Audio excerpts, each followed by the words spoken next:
Honda Jazz Long-Term Test Review, Final Report.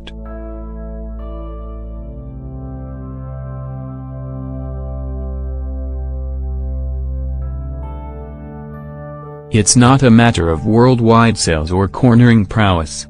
It's measured simply by the number of times the car's keys are borrowed from the owner's desk while the vehicle is in our tenure.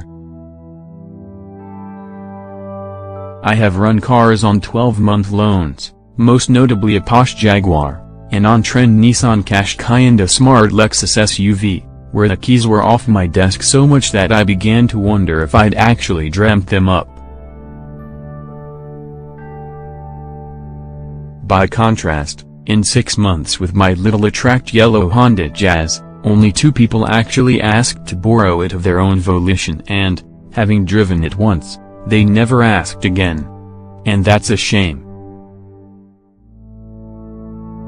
Whether it was the color that put the others off, or the Honda's reputation for attracting a more mature owner, I don't know, but if they'd tried it, they would have found that there was quite a lot to like about this third-generation Jazz, not least that it does well nearly everything that you'd expect it to do well. This is one of the reasons why the Jazz has always been popular in the UK, and this latest one embodies all the qualities for which the little Honda is legendary. There's no shortage of interior space and its practicality constantly proved a boon during my time with the car.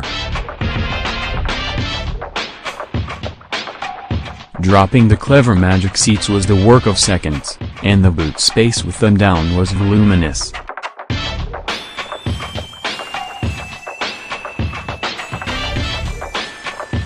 It laughed in the face of a weekly shop, too, or a car full of children or flat-pack furniture, or occasionally all at the same time, and it soon proved to be an excellent companion for trips to the tip.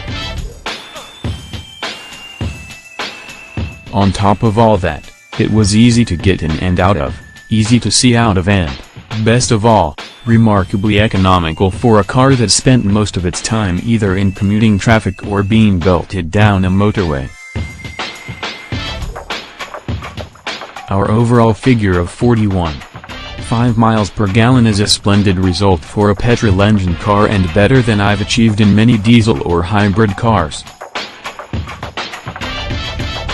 Indeed, the digital display in the infotainment system often showed well over 50 miles per gallon, but filling up the tank revealed the readout, like many such, to be a trifle optimistic.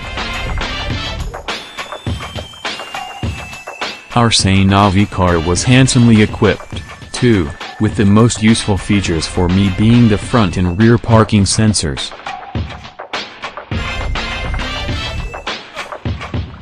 We also had an integrated Garmin sat-nav with a Connect infotainment system and 70 inches touchscreen, which featured internet browsing and smartphone syncing. Alas, this was to prove occasionally frustrating, because the touchscreen was one of those that needed a second prod before any response was forthcoming, and its somewhat ambiguous menus meant simple acts, such as changing a radio station, weren't always as straightforward as I'd have liked.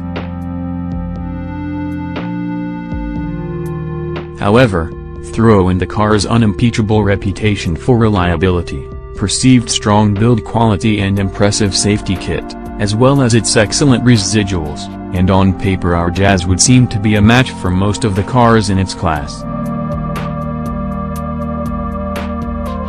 There is, though, a major fly in the ointment.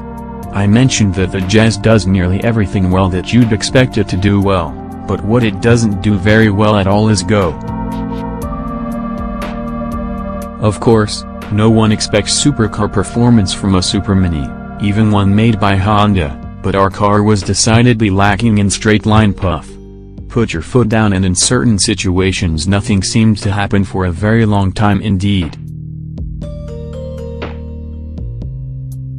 To summon up any sort of forward motion at all, you really had to boot it up to the red line, and that, with an engine that was always a little too vocal and surprisingly harsh, was an unpleasant way to do business. Road noise could be overly prevalent, too, and the general cacophony made motorways a tiresome affair.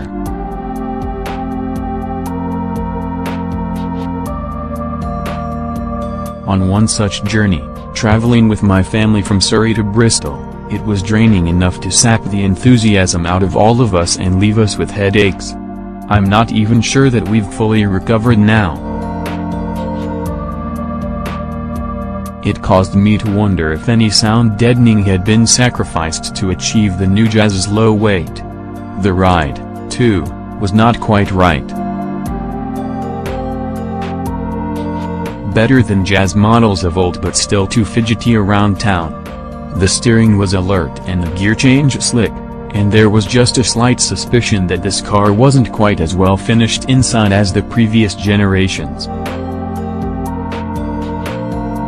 Additionally, the driver's seat back angle was adjusted by ratchet rather than rotary dial, making it difficult to fine-tune.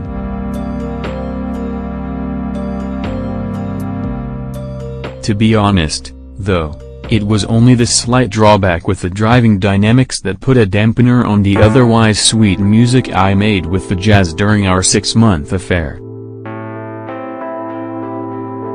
If those driving manners had matched up to the practicality and general smartness of the rest of the car, I would have thought it easily good enough to rival the likes of the Skoda Fabia and the Ford Fiesta at the top of the class. Not that, for some Jazz owners, driving dynamics matter that much. What they want is admirably delivered by this spacious and economical little runabout. A final word of warning, though: if you do buy one, don't expect other people to be terribly interested in it, even if it is bright yellow.